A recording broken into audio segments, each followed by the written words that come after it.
Siempre creí que mi hijo valoraba todo lo que sacrifiqué por él, hasta aquella cena donde gritó frente a todos que habían vendido mi casa para su luna de miel. En ese momento, algo se rompió dentro de mí, pero mantuve la calma. Lo que ellos no imaginaban es que yo ya sabía sus planes, y lo que hice para proteger mi patrimonio cambiaría sus vidas para siempre. Antes de seguir, asegúrate de estar suscrito al canal y cuéntame en los comentarios desde dónde estás viendo este video. Nos encanta saber hasta dónde llegan nuestras historias. La cena comenzó como cualquier otra reunión familiar. El tintineo de los cubiertos contra la porcelana, el aroma del asado llenando el comedor, risas forzadas que intentaban disimular la tensión que flotaba en el aire como una nube pesada. Me senté en la punta de la mesa, donde siempre me sentaba, observando cada detalle con esa atención silenciosa que desarrollé después de tantos años trabajando como enfermera. Los gestos nerviosos, las miradas esquivas, los silencios incómodos. Todo me decía que algo estaba a punto de explotar. Julio no dejaba de jugar con su copa de vino, haciéndola girar entre sus dedos mientras evitaba mirarme directamente a los ojos. Mi hijo, el niño que crié sola después de que Miguel muriera, ahora era un hombre de 32 años que parecía incapaz de sostener la mirada de su propia madre. Luciana, sentada a su lado con ese vestido ajustado color vino, que seguramente costó más de lo que yo ganaba en un mes, lo cutucaba por debajo de la mesa. Vi cómo sus dedos con uñas perfectamente pintadas presionaban el muslo de mi hijo, dándole lo que claramente era una señal combinada. De repente, Julio se levantó. El chirrido de su silla contra el piso de madera cortó todas las conversas como un cuchillo. Mi corazón ya lo sabía antes de que su boca pronunciara las palabras, pero aún así, nada podría haberme preparado para lo que vino después. «Vendimos tu casa para pagar nuestra luna de miel», gritó con una mezcla de arrogancia y nerviosismo que hizo que mis manos temblaran sobre el regazo. El salón entero se hundió en un silencio tan profundo que pude escuchar el latido de mi propio corazón retumbando en mis oídos. Hasta los niños, que segundos antes correteaban entre las mesas, se quedaron paralizados, sintiendo que algo terrible acababa de suceder sin entender exactamente qué era. Los ojos de Luciana brillaban con un triunfo que me heló la sangre. Había algo calculado en la forma en que sonreía, como si este momento fuera la culminación de un plan largamente esperado. Algunos familiares bajaron la cabeza, avergonzados, sin saber de qué lado colocarse en una batalla que ni siquiera sabían que se estaba librando. Mi hermana María me miró con los ojos llenos de lágrimas, su mano volando hacia su boca en un gesto de horror. Sentí un apretón en el pecho tan fuerte que pensé que me ahogaría allí mismo, frente a todos, pero mi rostro permaneció sereno. 61 años de vida me habían enseñado a no desmoronarme en público, a mantener la dignidad incluso cuando el mundo se derrumbaba a mi alrededor. En lugar de llorar, sonreí. Fue una sonrisa pequeña, contenida, casi enigmática, el tipo de sonrisa que viene cuando el dolor es tan profundo que las lágrimas ya no tienen sentido. Luciana interpretó mi sonrisa como debilidad, como si yo ya estuviera derrotada, como si acabara de ganar la guerra sin disparar un solo tiro. La vi relajarse en su silla, cruzar las piernas con elegancia estudiada, como una reina que acaba de conquistar un reino. «Era lo mejor para todos, mamá», completó Julio, y cada palabra sonaba ensayada, como si hubiera practicado esa justificación del injustificable frente al espejo 100 veces antes de pronunciarla aquí. Su voz intentaba sonar firme, convincente, pero yo conocía a mi hijo, conocía cada inflexión de su voz, cada gesto cuando mentía, cada señal de que algo lo carcomía por dentro. La palabra «vendimos» resonó en mi cabeza como una facada, plural, frío, calculado, como si él tuviera algún derecho sobre esa casa que compré con mi sudor, con mis turnos nocturnos en el hospital, con cada lágrima que derramé cuando Miguel murió y pensé que lo perdería todo. En aquel instante, con mi familia mirándome con una mezcla de lástima y curiosidad mórbida, supe que esto no era solo sobre una casa. Era sobre toda mi historia, sobre cada sacrificio que había hecho, sobre la mujer que había sido antes de convertirme en la madre de Julio, la viuda de Miguel, la enfermera que todos llamaban cuando necesitaban algo, pero que nadie realmente veía. Mientras permanecía sentada en esa mesa, rodeada de personas que se suponía que me amaban, entendí con una claridad dolorosa que había llegado el momento de pelear por lo único que realmente me pertenecía, mi propia vida. Antes de ser la mamá de Julio, fui simplemente Carmen, una enfermera joven, soñadora y perpetuamente exhausta, que creía que el amor y el trabajo duro podían conquistar cualquier cosa. Me casé a los 20 años con Miguel, un mecánico honesto de manos callosas y corazón enorme que me prometió bajo un cielo estrellado que nunca me faltaría un techo sobre la cabeza.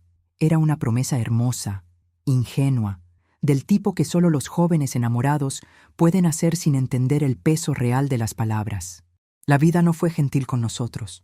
Los primeros años fueron una sucesión interminable de turnos nocturnos en el hospital, cuentas atrasadas que se apilaban sobre la mesita de la cocina, comida racionada que hacíamos durar toda la semana con creatividad desesperada. Recuerdo las noches en que cenábamos arroz con huevo y fingíamos que era un festín, riéndonos de nuestra pobreza como si fuera una aventura temporal y no una realidad que nos aplastaba día tras día. Cuando Julio nació, pensé que tendríamos tiempo para crecer juntos, para construir esa vida que habíamos imaginado en nuestros sueños juveniles. Pero Miguel murió hace 8 años en un accidente en el taller, y la casa que apenas estábamos empezando a pagar se transformó de la noche a la mañana en un altar de recuerdos y una fortaleza de lucha. No tuve el lujo de derrumbarme, de llorar durante meses como mi corazón pedía a gritos. Tenía un hijo de 24 años terminando la universidad y una hipoteca que no perdonaba viudas ni duelos. Trabajé el doble, triplicando turnos en el hospital hasta que mis compañeras me rogaban que descansara. Cuidaba de otros enfermos mientras ignoraba mis propias dolencias. La espalda que gritaba de dolor, las varices que dibujaban mapas en mis piernas, las migrañas que me cegaban pero que no podía permitirme atender porque cada centavo contaba. Cada turno extra era como colocar un ladrillo simbólico en esa casa donde vivíamos, en ese refugio que había prometido proteger en nombre de Miguel. Julio creció viendo a su madre llegar de madrugada con ojeras profundas como pozos y una sonrisa cansada que intentaba ocultar el agotamiento.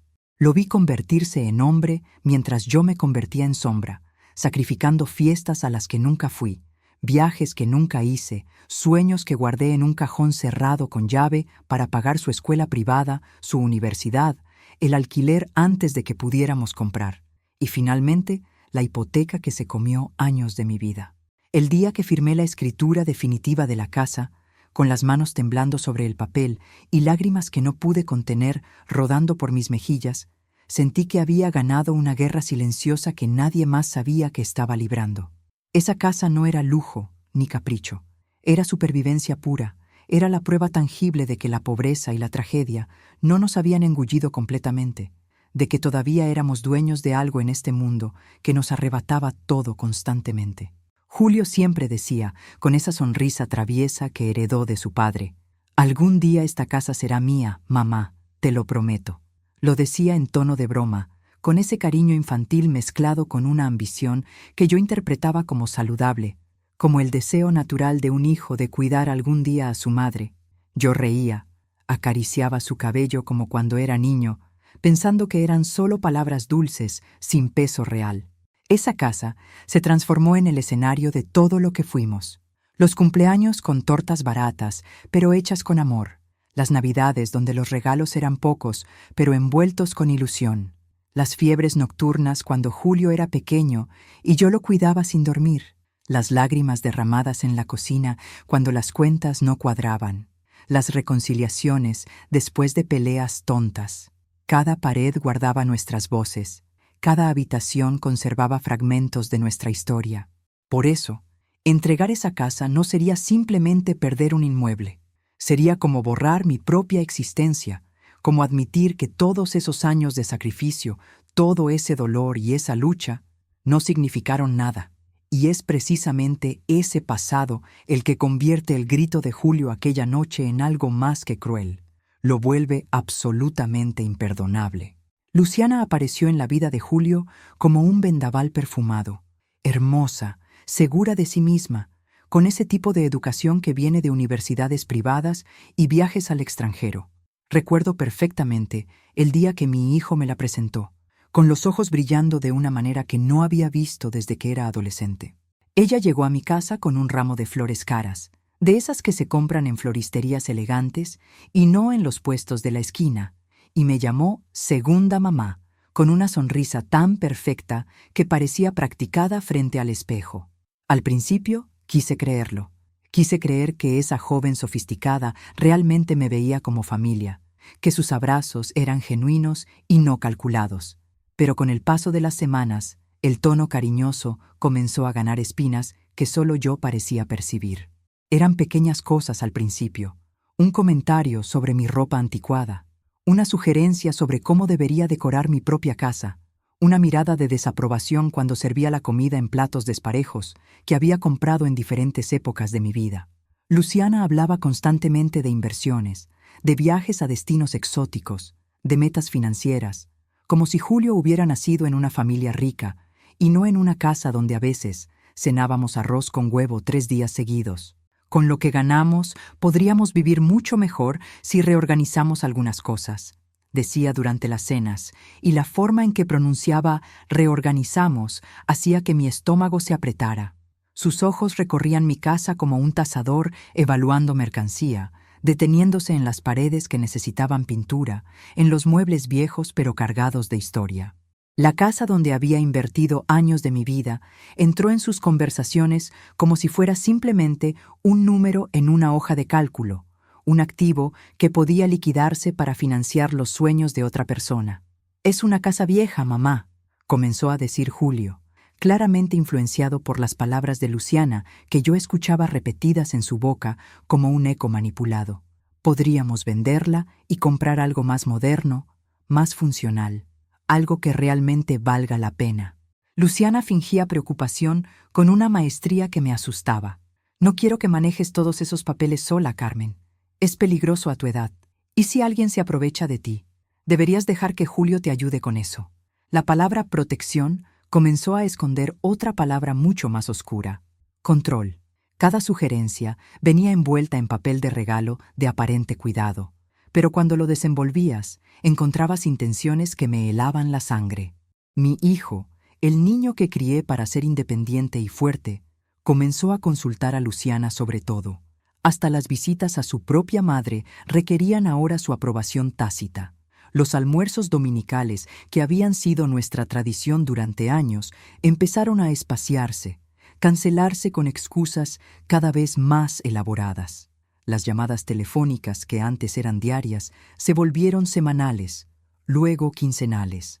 El «¿Cómo estás, mamá?», que solía sonar genuino, se transformó en una obligación mecánica, algo que se decía rápidamente antes de colgar con la excusa de estar ocupado. Observé cómo Luciana no solo quería el corazón de mi hijo, sino que estaba trazando meticulosamente el mapa completo de nuestro patrimonio. El casal hablaba cada vez más de nuestro futuro, de nuestros planes, de nuestra vida juntos, como si yo fuera un detalle incómodo que había que reorganizar o, mejor aún, eliminar de la ecuación completamente. En sus conversaciones, yo había dejado de ser una persona con historia y sentimientos para convertirme en un obstáculo, en algo que había que manejar con estrategia. En silencio, mientras yo fingía no darme cuenta, mi casa se transformó en su objetivo principal. Ya no era el hogar donde Julio había crecido, donde había dado sus primeros pasos, donde había llorado por sus primeros amores rotos. Ahora era un trofeo que Luciana codiciaba, una moneda de cambio para financiar la vida lujosa que ella creía merecer, el precio de entrada a un futuro donde yo, aparentemente, no tenía lugar. Y Luciana, con su sonrisa impecable y sus modales estudiados, se convirtió en la tercera persona en esta historia, la pieza que cambiaría todo. Pero lo que ella no sabía, lo que ninguno de los dos imaginaba mientras planeaban mi desaparición de sus vidas, era que yo había sobrevivido a cosas mucho peores que una nuera manipuladora. «Mamá, no te metas», fueron las palabras que cortaron como una hoja de afeitar directamente en mi corazón. Julio las pronunció un domingo durante el almuerzo, cuando intenté sugerirle que tal vez estaba gastando demasiado dinero en cenas caras y viajes que no podía costear realmente. Luciana estaba sentada a su lado, y vi cómo sus labios se curvaron en una sonrisa apenas perceptible de satisfacción. Fue la primera vez que mi hijo me habló de esa manera, con ese tono cortante que no reconocí como suyo. Comenzó con pequeñas correcciones que parecían inocentes, pero que acumuladas formaban un patrón perturbador. Si yo opinaba sobre algo durante las conversaciones, Julio me corregía el tono, la forma de expresarme, incluso la validez de mi perspectiva, pero solo cuando Luciana estaba presente. Era como si ella fuera el público para el cual él necesitaba demostrar que había establecido límites con su madre, que era un hombre independiente y no el hijo de mamá. Las visitas que antes eran espontáneas y naturales, esas llegadas sorpresa con una tarta casera o simplemente para tomar un café, pasaron a requerir aviso previo. «Mamá, deberías llamar antes de venir», me dijo un día después de que apareciera en su departamento con el guiso que tanto le gustaba. Luciana y yo necesitamos nuestro espacio. Somos una pareja joven que está construyendo su vida. Las palabras sonaban razonables en la superficie, pero el mensaje real era claro. Yo estorba. Luciana comenzó a hablar abiertamente sobre límites cada vez que nos veíamos. Necesitamos espacio para crecer como pareja, Carmen. Seguro lo entiendes. Es importante que Julio y yo tengamos nuestra intimidad. Lo decía con esa voz suave y educada que hacía que cualquier objeción de mi parte me convirtiera automáticamente en la suegra controladora e invasiva. Las llamadas telefónicas de Julio se volvieron cada vez más raras, y cuando finalmente sonaba mi teléfono con su nombre en la pantalla, el «¿Cómo estás?», había perdido toda calidez, transformándose en una formalidad que cumplía por obligación más que por genuino interés. Cualquier consejo que yo intentara dar era inmediatamente etiquetado como drama, exageración o intento de control. Si sugería que ahorraran dinero, era porque no quería verlos felices. Si preguntaba por qué no venían a visitarme, era porque era dependiente y manipuladora. Luciana había construido una narrativa en la que yo era el problema, y Julio la repetía como un estudiante obediente. Un día, durante una de esas cenas cada vez más tensas e infrecuentes, Luciana comentó casualmente mientras cortaba su carne: «Qué peligroso que una casa esté registrada solo a tu nombre, Carmen. ¿Y si te pasa algo? ¿Y si necesitas venderla rápido por una emergencia? Sería mucho más seguro si Julio también tuviera acceso legal». Julio asintió como si esas palabras tuvieran perfecto sentido, repitiendo discursos que claramente no habían nacido de él. «Es por tu bien, mamá. Solo sería un trámite, algo preventivo». Los documentos comenzaron a aparecer. Llegaban en sobres elegantes, con secciones marcadas en amarillo fosforescente y señales en rojo indicando dónde debía firmar. «Solo necesitas firmar aquí, es algo rápido», me decían, pero cuando pedía tiempo para leer los párrafos con letra pequeña, para entender realmente qué estaba autorizando, Luciana suspiraba con una impaciencia mal disimulada, mirando su reloj caro como si yo le estuviera robando tiempo valioso de su agenda ocupada. El cariño que alguna vez existió se transformó en cobranza. La preocupación genuina se convirtió en presión constante. El respeto mutuo se redujo a una formalidad fría y protocolar. Revisé las redes sociales de Julio una noche de insomnio y descubrí que las fotos conmigo habían sido sistemáticamente eliminadas, reemplazadas por imágenes de ellos en restaurantes caros, brindando con champán, posando en playas paradisíacas que yo jamás conocería. Mi casa, el refugio que había construido con sangre y lágrimas, ya no era llamada hogar en sus conversaciones. Ahora era el inmueble, el activo, la oportunidad. Todo parecía tan sutil, tan gradual, que a veces dudaba de mi propia percepción. Pero el peso de ser descartada crecía en mi pecho como una piedra que se hacía más pesada cada día, robándome el aire, recordándome que estaba perdiendo a mi hijo ante alguien que lo único que quería era lo que yo había construido. Decidí que no iba a perder a mi hijo por un conflicto de papeles y firmas. Me repetía esa frase cada noche antes de dormir, como un mantra que intentaba convencerme de que todo esto era temporal, solo una fase difícil de adaptación mientras Julio y Luciana construían su vida juntos. Tragué humillaciones pequeñas que se acumulaban como piedras en mi estómago, los comentarios despectivos sobre mi ropa, las miradas de impaciencia cuando hablaba demasiado, las sugerencias apenas veladas de que ya no era tan lúcida como antes. Cuando Julio levantaba la voz, yo bajaba la mía hasta convertirla en un susurro. No quiero pelear contigo, hijo. Solo quiero entender. Intenté acercarme a Luciana de todas las formas posibles, preguntándole sobre su trabajo en esa empresa de marketing que tanto mencionaba, sobre sus planes para el futuro, sobre sus miedos y sueños. Quería conocerla realmente, encontrar algún punto de conexión que nos uniera más allá de nuestro amor compartido por Julio. Cuando finalmente anunciaron que se casarían, ofrecí toda la ayuda que pude imaginar. Mi experiencia cosiendo para hacer arreglos en el vestido, mis contactos en el mercado de flores donde compraba desde hacía años, mi habilidad en la cocina para preparar lo que necesitaran. Puedo encargarme de lo que sea necesario, les dije con una sonrisa que me costó esfuerzo mantener firme. En lugar del agradecimiento que esperaba, Luciana respondió con esa voz dulce que había perfeccionado. No hace falta, Carmen. No queremos que te canses. Ya estás en una edad donde debes cuidarte más.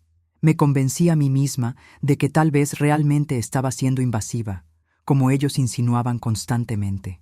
Quizás mis visitas eran demasiado frecuentes, mis llamadas demasiado largas, mis preguntas demasiado personales. Pasé noches enteras en vela, leyendo y releyendo los mensajes antiguos de Julio, buscando el momento exacto en que todo había cambiado, tratando de identificar dónde había cometido el error que nos había llevado hasta aquí. ¿Había sido demasiado protectora? ¿Demasiado presente? ¿Demasiado madre? Le enviaba mensajes largos y cariñosos, escritos con el corazón en la mano, recordándole momentos de su infancia, diciéndole cuánto lo amaba, preguntándole cómo estaba realmente. Sus respuestas llegaban horas después, siempre de una sola línea. «Bien, mamá», o «después hablamos», o simplemente un emoji de pulgar arriba que me dolía más que el silencio absoluto. Intenté proponerle que tomáramos un café a solas, como hacíamos antes, solo nosotros dos sin presiones ni testigos. Pero Luciana insistió en acompañarlo, diciendo que sería más agradable si íbamos todos juntos, convirtiendo lo que yo esperaba que fuera una conversación íntima en otra reunión tensa y superficial. «Solo quiero que seas feliz, hijo», repetía una y otra vez, incluso cuando cada fibra de mi ser gritaba que esto no era felicidad, sino manipulación. Lo decía mientras veía cómo se alejaba de mí, cómo sus ojos evitaban los míos, cómo su sonrisa se volvía más forzada cada vez que nos encontrábamos. Rezaba por ellos cada noche, pidiéndole a un Dios en el que a veces dudaba que me diera paciencia para no explodir, para no convertirme en la suegra difícil de la que todas las comedias hacen burla, para no ser el obstáculo en la historia de amor de mi propio hijo. Llegué incluso a considerar poner la casa a nombre de Julio, como ellos sugerían con cada vez más insistencia. Pensé que tal vez esa sería la prueba definitiva de mi amor, el sacrificio final que demostraría que no era egoísta, que solo quería su bienestar. Los documentos que me traían estaban siempre listos, con las líneas marcadas esperando mi firma. «Es solo un trámite, mamá, para que estés protegida», me decían, pero sus ojos contaban otra historia completamente diferente. Pero había algo dentro de mí, una voz pequeña pero insistente, que sonaba sospechosamente como la de Miguel, que me decía que no firmara nada sin entender completamente cada palabra, cada cláusula, cada consecuencia. Esa voz me recordaba las madrugadas trabajando en el hospital, los años de sacrificio, la promesa que le había hecho a mi esposo muerto de proteger lo que habíamos construido juntos. Aún así, con toda esa confusión y dolor, yo todavía creía con la ingenuidad desesperada de una madre que el amor sería suficiente. Creía que si me hacía lo suficientemente pequeña, lo suficientemente silenciosa, lo suficientemente complaciente, eventualmente recuperaría a mi hijo. No entendía todavía que algunos puentes, una vez quemados, no pueden reconstruirse con buenas intenciones. La ruptura comenzó en una tarde cualquiera, de esas que parecen completamente ordinarias hasta que dejan de serlo. Julio había venido a visitarme, algo cada vez más raro, y se había quedado dormido en el sofá después del almuerzo. Yo estaba en la cocina lavando los platos cuando escuché la vibración insistente de su teléfono sobre la mesa de centro. La pantalla se iluminó, y aunque nunca había sido de esas madres que revisan los teléfonos de sus hijos, Algo me hizo voltear la cabeza en ese momento preciso. El mensaje de Luciana brillaba en la pantalla como una confesión involuntaria. Cuando tu mamá firme, la casa será nuestra. Mi corazón se detuvo.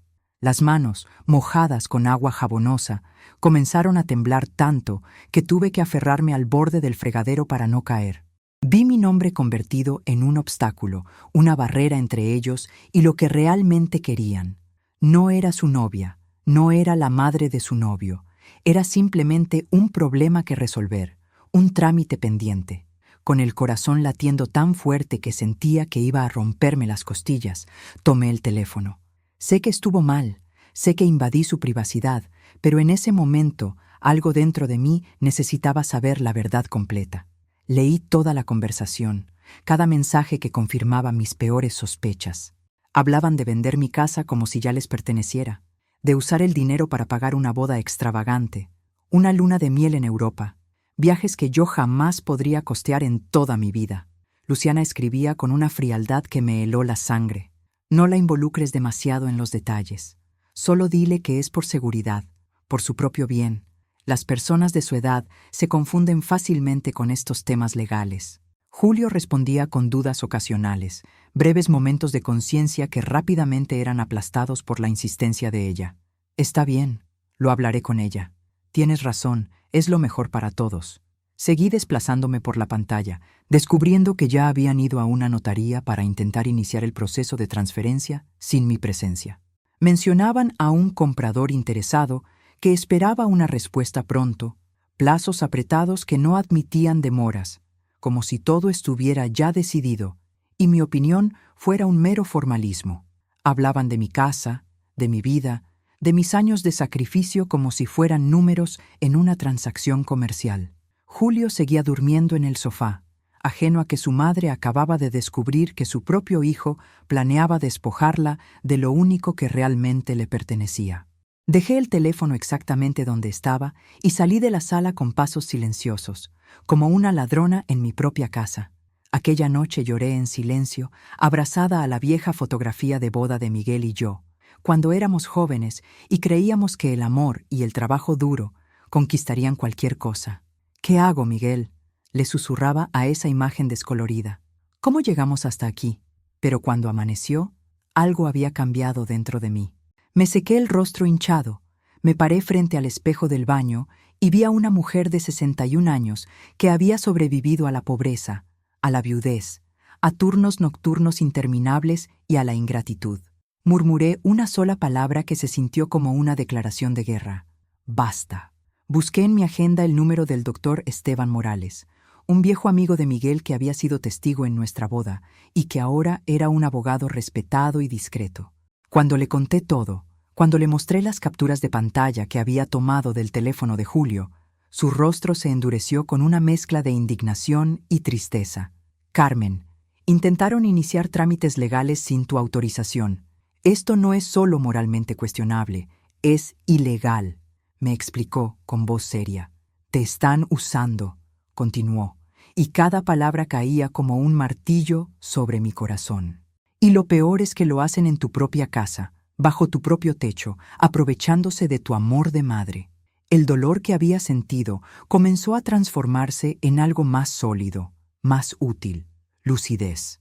La traición se convirtió en combustible para un cambio que nunca me había atrevido a considerar. A partir de ese momento, entendí que la relación entre mi hijo y yo había dejado de ser solo una herida emocional que podía sanar con tiempo y paciencia. Se había convertido en un campo de batalla legal y emocional donde yo tendría que elegir entre ser víctima o sobreviviente. Orientada por el doctor Esteban, comencé a proteger todo lo que era mío, pero lo hice en absoluto silencio. Cada movimiento fue calculado, discreto, invisible para quienes planeaban despojarme de mi patrimonio. Creé un fondo personal intocable.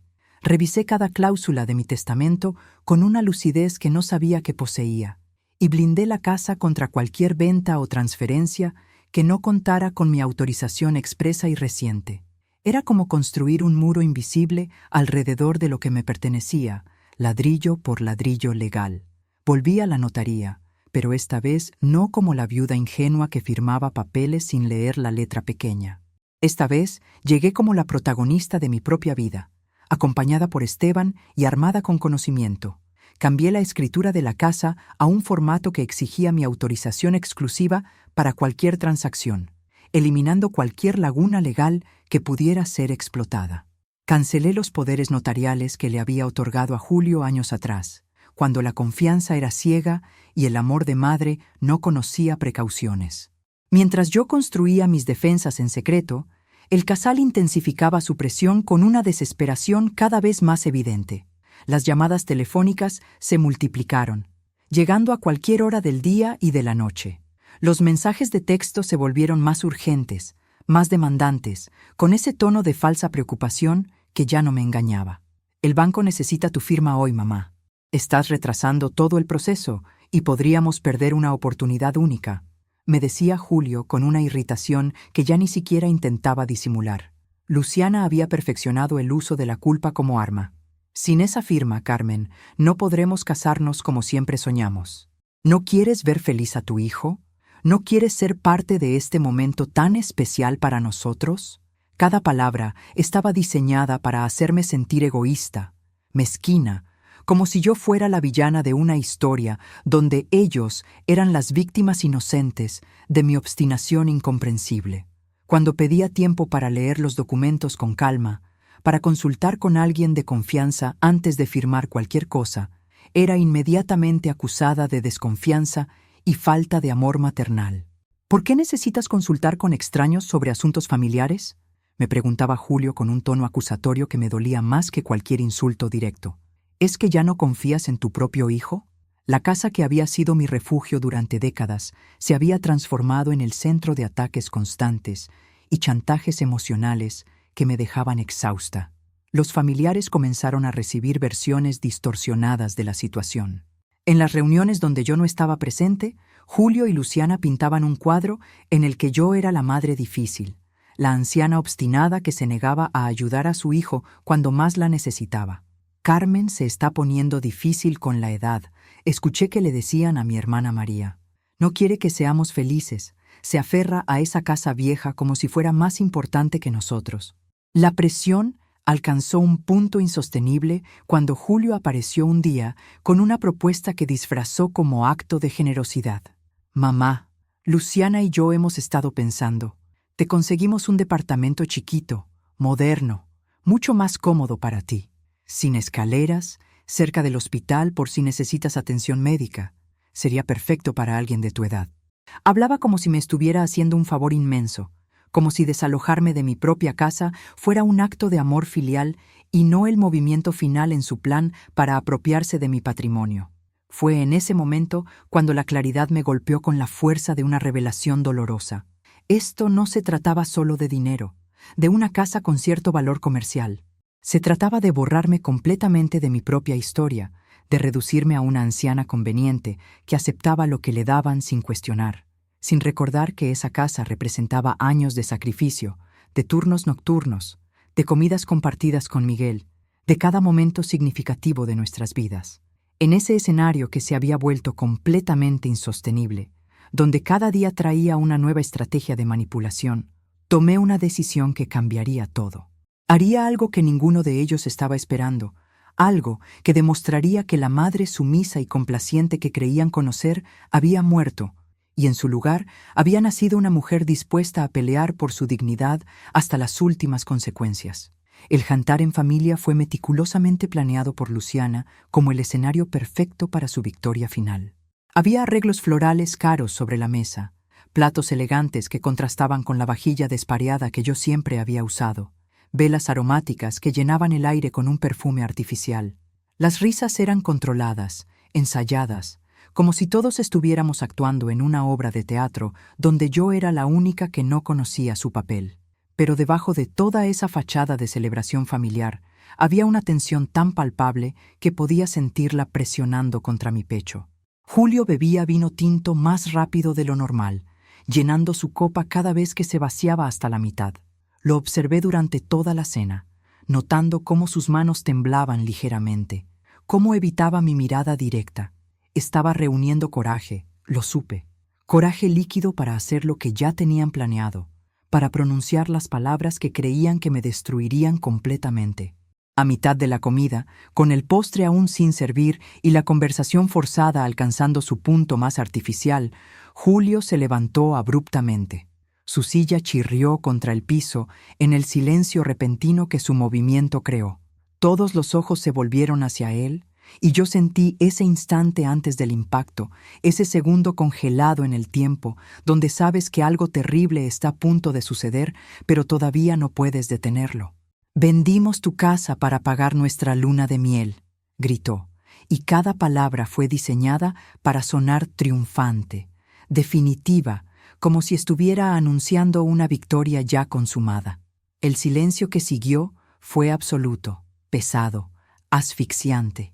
Vi cómo Luciana sonreía con esa expresión de satisfacción cruel, esperando verme desmoronarme, caer de rodillas, implorar perdón o misericordia, ofrecerme desesperadamente a arreglar todo esto como la madre sumisa que siempre había sido. Pero en lugar de eso, simplemente dejé mi tenedor sobre el plato con un movimiento deliberadamente lento. Limpié mis labios con la servilleta de tela, doblándola con cuidado antes de colocarla junto a mi plato. Levanté mis ojos y los clavé directamente en los de mi hijo con una calma que yo misma no sabía que poseía. «¿Mi casa?», dije con una voz clara que resonó en el silencio atónito. «Qué interesante, Julio, porque legalmente esa casa sigue siendo exclusivamente mía». La sala pareció girar en un vértigo colectivo de confusión y shock. Algunos familiares tosieron incómodamente. Otros abrieron los ojos de par en par, procesando lo que acababan de escuchar. Saqué de mi bolso una carpeta perfectamente organizada que había preparado con Esteban precisamente para este momento. Documentos legales, copias certificadas de las nuevas escrituras, registros del fondo patrimonial que había creado, todo impecablemente ordenado y sellado. Coloqué los papeles sobre la mesa con una serenidad que contrastaba dramáticamente con la palidez creciente en el rostro de Luciana. «Permítanme explicarles algo», continué, y mi voz se volvió más firme con cada palabra. «Los documentos que ustedes intentaron tramitar a mis espaldas no tienen ninguna validez legal. Cualquier transacción relacionada con mi propiedad requiere mi firma actual, mi presencia física en la notaría y mi consentimiento explícito. Nada de lo cual ustedes tienen ni tendrán jamás sin mi voluntad. Ustedes no pueden vender lo que nunca fue suyo», dije mirando directamente a los ojos de Julio. Y en ese momento vi cómo la comprensión de lo que realmente había sucedido comenzaba a filtrarse en su conciencia embotada por el alcohol y la manipulación. Luciana se había puesto completamente pálida, sus labios apretados en una línea delgada mientras calculaba rápidamente las implicaciones. El comprador interesado, con quien había estado negociando en secreto, no tendría nada garantizado. Todo su plan, tan cuidadosamente construido, se desmoronaba frente a sus ojos. Julio comenzó a tartamudear, intentando transformar todo en un malentendido, en un simple error de comunicación. «Mamá, no es lo que parece. Nosotros solo pensamos que tú estarías de acuerdo. Es para nuestro futuro juntos». Pero sus palabras sonaban huecas incluso para él mismo. No grité, no lloré, no supliqué ni busqué validación en las miradas de los familiares que nos observaban con la boca abierta. Simplemente establecí límites claros, firmes, innegociables, delante de todos los testigos que Luciana había convocado para mi humillación pública. En ese confronto, la máscara del hijo agradecido se cayó completamente, revelando al hombre débil que había permitido que su codicia y su novia manipuladora casi destruyeran a su propia madre. Y mi máscara de madre sumisa, esa que había usado durante 61 años, fue destruida para siempre, reemplazada por algo mucho más fuerte. Después de aquella cena que se había convertido en campo de batalla, el caos se expandió como un incendio incontrolable. Los mensajes de WhatsApp de la familia explotaron con teorías, opiniones y tomas de partido. Algunos me apoyaban con mensajes privados llenos de indignación. Siempre supe que esa mujer no era de fiar. Otros guardaban un silencio incómodo, sin querer involucrarse en lo que consideraban un drama familiar demasiado complejo. Pero yo ya no necesitaba la validación de nadie. Algo había cambiado irreversiblemente dentro de mí aquella noche. De vuelta en mi casa, en el silencio de mi sala donde tantas veces había llorado en secreto, revisé nuevamente todos los documentos que Esteban me había ayudado a reunir. Fue entonces cuando encontré algo que heló mi sangre más que todo lo anterior. Había intentos de falsificación de mi firma en borradores de contratos de venta. Eran copias burdas, hechas probablemente con prisa, pero la intención era inequívoca. Alguien había estado practicando cómo imitar mi rúbrica, trazando una y otra vez las curvas características de mi apellido hasta lograr algo que pudiera pasar desapercibido en un trámite rápido. Llamé a Esteban inmediatamente, con las manos temblando mientras sostenía el teléfono. Él llegó a mi casa esa misma noche, y cuando le mostré los documentos, su rostro se endureció con una furia profesional que nunca le había visto. «Carmen, esto ya no es solo manipulación emocional. Esto es fraude, es un delito penal», me dijo con una gravedad que hizo que la realidad de la situación finalmente penetrara completamente en mi conciencia. Esteban había conseguido, a través de sus contactos legales, acceso a correos electrónicos que Luciana había intercambiado con un corredor inmobiliario. En esos mensajes, ella presionaba al hombre para acelerar la operación, ofreciendo comisiones más altas si lograba cerrar el trato antes de cierta fecha. En uno de los correos más reveladores, Luciana escribía con una frialdad que me quitó el aliento. «No me importa cómo lo hagas, pero necesito ese dinero antes de la boda. Encuentra la forma de que firme, o de que la firma no sea necesaria». Julio aparecía en algunas de las respuestas. Sus mensajes mostraban hesitación, preguntas tímidas sobre la legalidad de ciertos procedimientos, pero nunca una oposición real. Nunca un «esto está mal» o «no podemos hacer esto a mi madre». Solo dudas pragmáticas que Luciana aplastaba sistemáticamente con argumentos sobre su futuro juntos, sobre lo que se merecían, sobre cómo yo estaría mejor en un lugar más pequeño de todas formas. La evidencia material de la manipulación eliminó cualquier duda residual que pudiera haber tenido sobre las intenciones del casal. Esteban fotografió todo, registró cada documento, cada correo electrónico, cada mensaje de texto de manera oficial ante un notario. Si esto llega a los tribunales, Carmen, y creo que debería, estarás completamente protegida. Más que eso, tendrás un caso sólido, me aseguró mientras organizaba meticulosamente la evidencia en carpetas etiquetadas. Pero la revelación más devastadora llegó días después, cuando Julio apareció en mi puerta a las 2 de la madrugada, completamente descompuesto. Había encontrado mensajes en el teléfono de Luciana, conversaciones con sus amigas donde se reía de él, de su ingenuidad, de lo fácil que había sido manipularlo. «Con ese dinero nos vamos de aquí y hacemos nuestra vida», había escrito Luciana en un grupo de chat con 3 amigas cercanas. Pero lo que destrozó a mi hijo fue el siguiente mensaje. «Julio es dulce pero tan manipulable. Una vez que tengamos el dinero, ya veré si realmente quiero atarme a alguien tan limitado». Mi hijo, sentado en mi sofá con los ojos rojos e hinchados, finalmente vio con claridad meridiana que no había sido el cómplice amado en un plan de pareja, sino un instrumento descartable en los planes de una mujer que nunca lo había visto como más que un medio para un fin. «Mamá, lo arruiné todo», sollozaba, y por primera vez en meses vi en él no al hombre arrogante que me había traicionado, sino al niño asustado que necesitaba orientación. Para mí, esa revelación trajo una claridad diferente. Entendí que la traición no venía únicamente del egoísmo de Julio, sino de una relación entera construida sobre intereses materiales disfrazados de amor. Carmen percibió que durante años había confundido el amor maternal con la ausencia total de límites, permitiendo que mi hijo creciera sin entender el valor real de las cosas, sin apreciar los sacrificios, sin desarrollar la fortaleza necesaria para resistir la manipulación. La dor que había cargado durante meses se transformó en una certeza liberadora. No estaba exagerando, no estaba siendo una madre cruel o egoísta. Estaba simplemente defendiendo mi derecho a existir como algo más que un recurso a explotar. Después de años culpándome por cada conflicto, por cada tensión, finalmente entendí que mi única falta real había sido no establecer límites claros desde el principio, permitiendo que el amor se confundiera con la sumisión. Fue ahí, en ese momento de claridad dolorosa pero necesaria, que decidí que no me conformaría solo con protegerme legalmente. Cambiaría radicalmente el rumbo completo de mi vida, reclamando los años que me quedaban no como la madre de Julio, sino como Carmen, simplemente Carmen.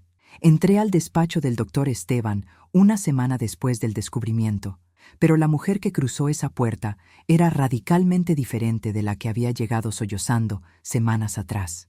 Caminaba con los hombros erguidos, la cabeza alta, y una determinación en la mirada que sorprendió incluso a Esteban, quien me conocía desde hacía décadas. «Quiero formalizar todo», le dije antes incluso de sentarme. «Cada documento, cada protección legal posible. Julio no tendrá acceso a ninguno de mis bienes sin mi permiso explícito y renovable. Nada de poderes permanentes, nada de por si acaso, nunca más». Actualizamos el testamento completo, y esta vez prioricé mi propia seguridad por encima de todo. Establecí un fondo para mi vejez, para posibles gastos médicos, para la libertad de tomar decisiones sin depender de nadie. Si en el futuro lejano decidía dejar algo a mis nietos, si Julio alguna vez tenía hijos, sería decisión mía y en mis términos. Pero nunca más habría intermediarios que pudieran usar mi herencia como moneda de cambio o motivación para fingir afecto. Cancelé las tarjetas de crédito adicionales que había dado a Julio cuando comenzó la universidad, accesos bancarios compartidos que había creado por si surgía una emergencia, contraseñas que había compartido con la ingenuidad de quien cree que la familia es sinónimo de confianza absoluta. Cada cancelación se sintió como recuperar un pedazo de mí misma que había regalado sin pensar en las consecuencias. Decidí, con una firmeza que me sorprendió a mí misma, que no seguiría sosteniéndolo ni emocional ni financieramente. Ya no sería el colchón que amortiguara sus malas decisiones.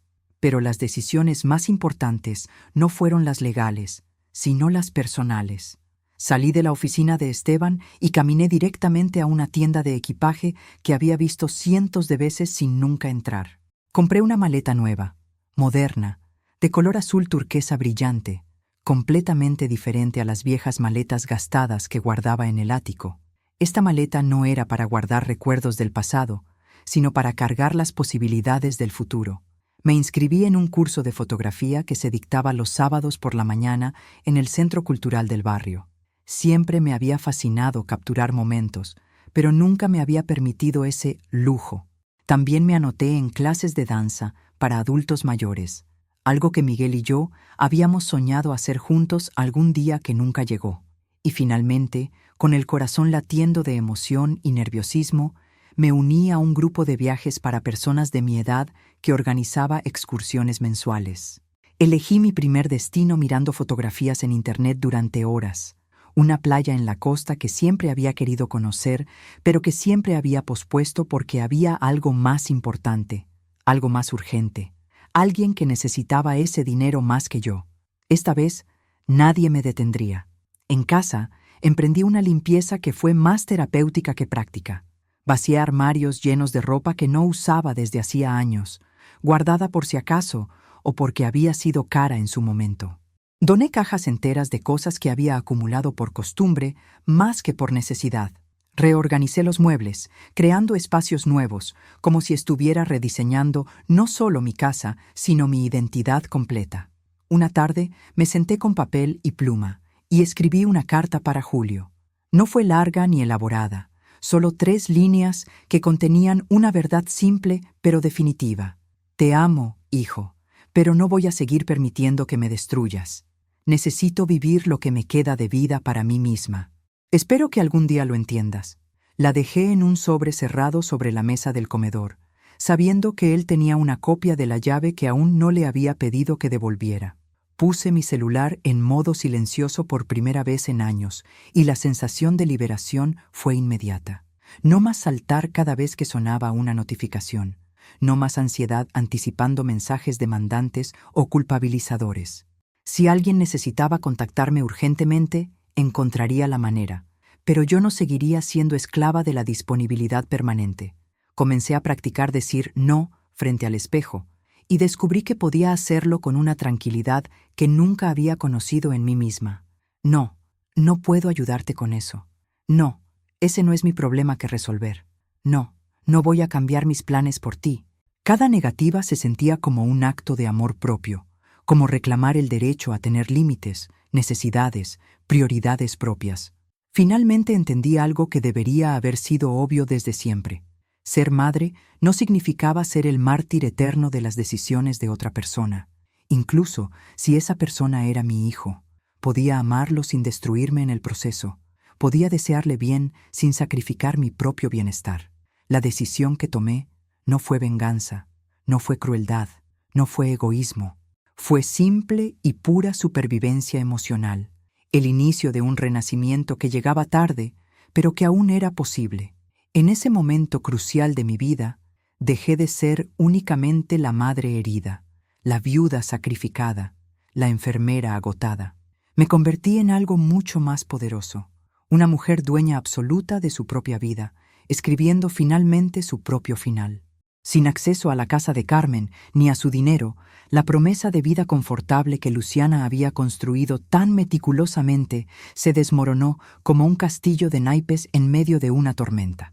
El comprador interesado que ella había mencionado con tanta seguridad durante meses desapareció en cuanto su corredor inmobiliario le informó que el negocio no tenía ninguna base legal sólida, que la propietaria había blindado la propiedad de una manera que hacía imposible cualquier transacción sin su consentimiento explícito y renovable. Cada llamada que Luciana hacía al corredor recibía la misma respuesta: «Lo siento, pero sin la firma actual y la presencia de la dueña en la notaría, no hay nada que hacer». El sueño de la luna de miel europea que Luciana había planeado con tanto detalle, del departamento moderno en el barrio elegante donde imaginaba recibir a sus amigas para presumir, de la vida de lujos que había prometido a sus seguidores en redes sociales, se evaporó de la noche a la mañana. Las reservas del Hotel 5 Estrellas en París tuvieron que ser canceladas. Los depósitos del salón de eventos para la boda, que Julio había pagado endeudándose, no fueron reembolsables. Todo el andamiaje de su futuro perfecto se desintegró pieza por pieza. Luciana, furiosa y sin la máscara de dulzura calculada que había usado durante todos esos meses de manipulación, comenzó a mostrar su verdadero rostro sin ningún filtro. Acusó a Julio de ser débil, de ser patéticamente lento, de ser completamente incapaz de asegurar lo que ella consideraba que merecía. ¿Para esto dejé mi trabajo? ¿Para esto invertí meses de mi vida? ¿Para terminar con alguien que ni siquiera puede manejar a su propia madre vieja? Le gritaba durante peleas que se volvieron diarias, cada una más violenta emocionalmente y cargada de desprecio que la anterior. Los vecinos del pequeño departamento que alquilaban comenzaron a quejarse del ruido constante, de los portazos que hacían vibrar las paredes, de los gritos que atravesaban el edificio a cualquier hora del día o de la noche. Una señora mayor del piso de abajo llegó incluso a tocar la puerta para pedirles que se calmaran, y Luciana le cerró la puerta en la cara con una grosería que dejó a la mujer boquiabierta. Las discusiones estaban repletas de acusaciones venenosas que desenterraban cada promesa rota, cada expectativa frustrada, cada mentira que Julio había dicho siguiendo las instrucciones de Luciana. Te dije que presionaras más, que fueras más inteligente, pero tú siempre fuiste demasiado cobarde para hacer lo necesario, le recriminaba ella mientras empacaba sus cosas costosas en maletas de marca. Julio intentaba defenderse con argumentos cada vez más débiles, explicar que había hecho todo lo que estaba en su poder, pero sus palabras sonaban huecas incluso para él mismo. Cuando Luciana finalmente comprendió con absoluta claridad que no habría herencia fácil que reclamar, que no habría venta rápida que la enriqueciera, que no habría el beneficio económico que había estado persiguiendo metódicamente desde el primer día que conoció a Julio, hizo las maletas con una frialdad quirúrgica que cortaba más profundo que cualquier insulto directo.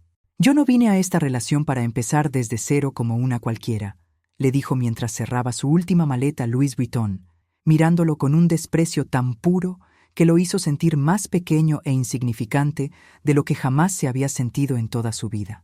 «Pensé que eras un hombre con futuro prometedor, con recursos reales, con una familia que podía ayudarnos a vivir bien. Pero resultaste ser solo un niño de mamá sin nada valioso que ofrecer. sin agallas para conseguir lo que prometiste. Y con esas palabras devastadoras que quedarían grabadas en su memoria para siempre, salió por la puerta arrastrando sus maletas sin mirar atrás ni una sola vez, dejando a Julio completamente solo en un departamento que todavía olía a su perfume caro y a todas sus promesas rotas. Mi hijo quedó solo en ese espacio vacío, rodeado por las deudas monumentales acumuladas de un casamiento que nunca se realizaría, facturas de proveedores de comida, flores, música y fotografía que había pagado por adelantado y que no le devolverían ni un centavo, y una reputación familiar completamente destrozada que lo seguiría durante años. Algunos parientes lo criticaban abiertamente en las reuniones familiares, a las que ya no era invitado, pero de las que igualmente se enteraba a través de primos que le enviaban mensajes incómodos. Otros simplemente se alejaron en silencio, avergonzados de tomar partido en un drama que consideraban completamente evitable y autoinfligido. Por primera vez en sus 32 años de vida, Julio sintió en carne propia el peso completo y aplastante de sus decisiones sin tener a nadie que amortiguara la caída con dinero, consejos o rescates emocionales.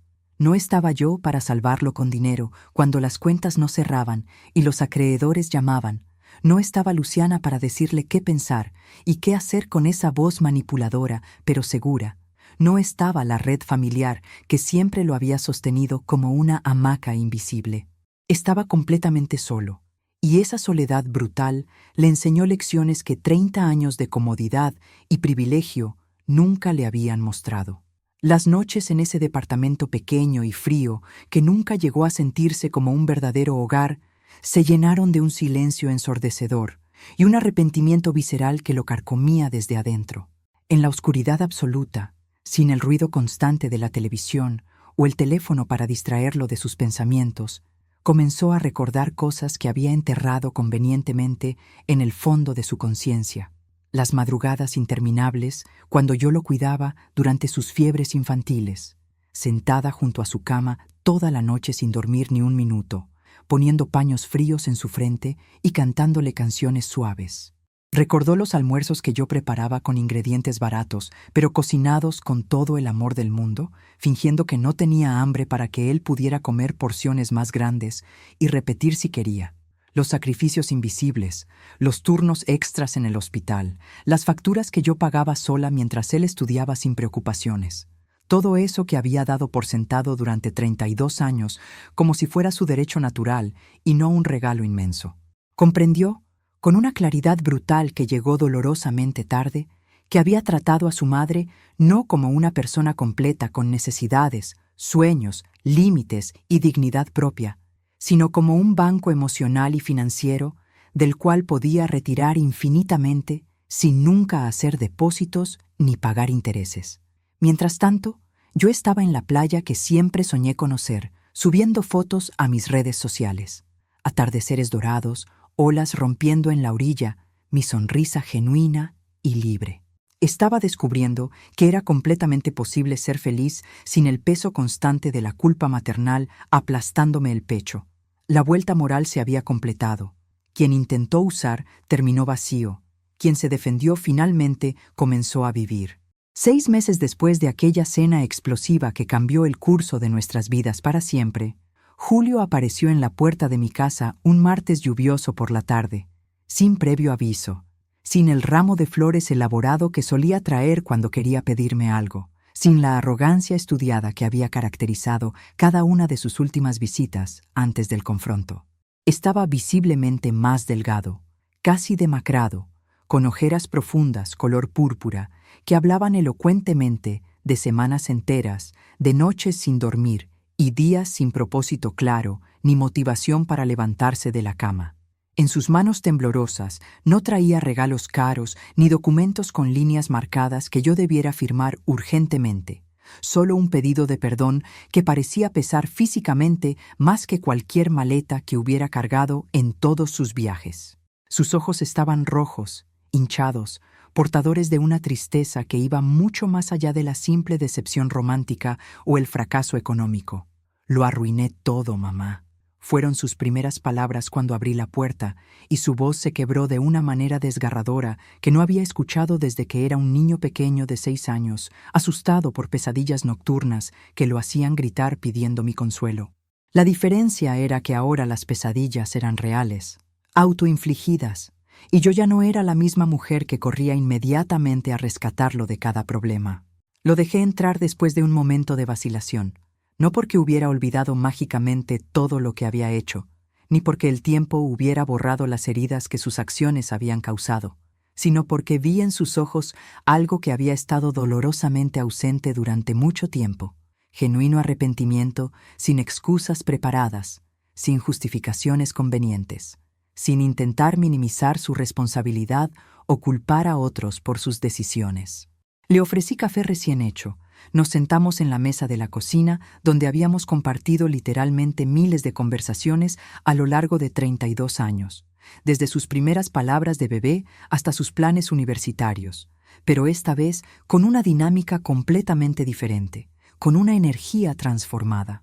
Le ofrecí mi tiempo, mi escucha atenta, mi presencia física en ese momento difícil, pero conscientemente no le ofrecí mi vida entera como solía hacer antes de manera automática e incondicional. Esa versión de mí, la madre que se sacrificaba hasta desaparecer, había muerto definitivamente aquella noche del confronto público, y en su lugar había nacido alguien más fuerte, más consciente de sus propios límites y necesidades. Julio lloró sin contenerse mientras me contaba en detalle sobre el abandono cruel de Luciana, sobre las deudas paralizantes que lo ahogaban económicamente, sobre la vergüenza social aguda que sentía cada vez que se encontraba con algún familiar en la calle o en el supermercado y veía en sus ojos el juicio silencioso. Habló extensamente de cómo había perdido amigos cercanos que se habían cansado completamente de sus excusas repetitivas y su incapacidad de asumir responsabilidad, de cómo había tocado fondo emocional y financiero de maneras que nunca imaginó que fueran posibles para alguien como él. Pero por primera vez en todos nuestros años de relación madre-hijo, no me pidió dinero prestado para salir inmediatamente del problema, ni soluciones mágicas que yo debiera producir de la nada, ni que yo arreglara su desastre usando mis recursos limitados o mi influencia familiar. Solo me pidió humildemente que lo escuchara sin juzgarlo, que estuviera presente mientras él procesaba dolorosamente las consecuencias naturales de sus propias decisiones egoístas. Lo perdoné en ese momento, pero no de la manera tradicional que él probablemente esperaba o que yo definitivamente hubiera hecho en el pasado. No lo perdoné para regresar mágicamente al pasado cómodo, donde yo era la madre que se sacrificaba infinitamente sin quejarse, y él era el hijo que tomaba sin límites, sin dar nada a cambio. Lo perdoné conscientemente para no cargar el peso absolutamente tóxico del rencor amargo en mi futuro, para liberarme completamente de la amargura destructiva que podría envenenar lentamente los años preciosos que me quedaban por vivir. El perdón, entendí finalmente, era principalmente para mí, no para él. El amor profundo que siento por ti nunca va a desaparecer completamente. Le expliqué con una calma genuina que venía de meses intensos de terapia semanal y autodescubrimiento doloroso, pero liberador. Eres mi hijo, y eso es un hecho que no cambia. Pero las reglas fundamentales de nuestra relación han cambiado para siempre, Julio. El respeto verdadero no se mendiga ni se exige. Se construye pacientemente con acciones consistentes a lo largo del tiempo, no con disculpas dramáticas pronunciadas únicamente en momentos desesperados de necesidad. Lo miré directamente a los ojos mientras hablaba cada palabra, y vi que finalmente estaba escuchando de verdad, sin los filtros convenientes de la negación o la racionalización. Mantuve la casa, todas las llaves, el control absoluto de todas mis decisiones vitales y recursos económicos como símbolo tangible e innegociable de mi nueva identidad reclamada. No era crueldad gratuita ni venganza, era simple supervivencia emocional. Continué viajando regularmente con mi grupo de adultos mayores, tomando mis clases de fotografía, donde descubrí un talento genuino que no sabía que existía dentro de mí, bailando en las tardes de jueves con personas que compartían mis ganas renovadas de vivir plenamente esta etapa dorada de la vida. Julio comenzó lentamente el largo camino empinado de reconstruir su vida desde los cimientos destruidos. Consiguió un trabajo humilde en una empresa pequeña, muy diferente al puesto corporativo prestigioso que había tenido antes, y empezó a pagar sus deudas metódicamente poco a poco, sacrificando comodidades y aprendiendo el valor real del dinero. Lo vi luchar diariamente, caer repetidamente, levantarse con dificultad, aprender finalmente a ser autosuficiente de maneras fundamentales que debería haber aprendido años atrás. Descubrí algo revolucionario. Podía ser madre sin anularme, podía envejecer con dignidad en lugar de con miedo paralizante, podía amar profundamente sin destruirme en el proceso. Y cada vez que alguien preguntaba sobre la casa, yo sonreía con paz profunda y respondía: la casa se queda conmigo, pero lo que realmente recuperé fue mi vida. Si esta historia te impactó, deja tu like y suscríbete ahora mismo. Y no esperes más. Haz clic en el video que acaba de aparecer en tu pantalla y disfruta la próxima historia. Hasta allá.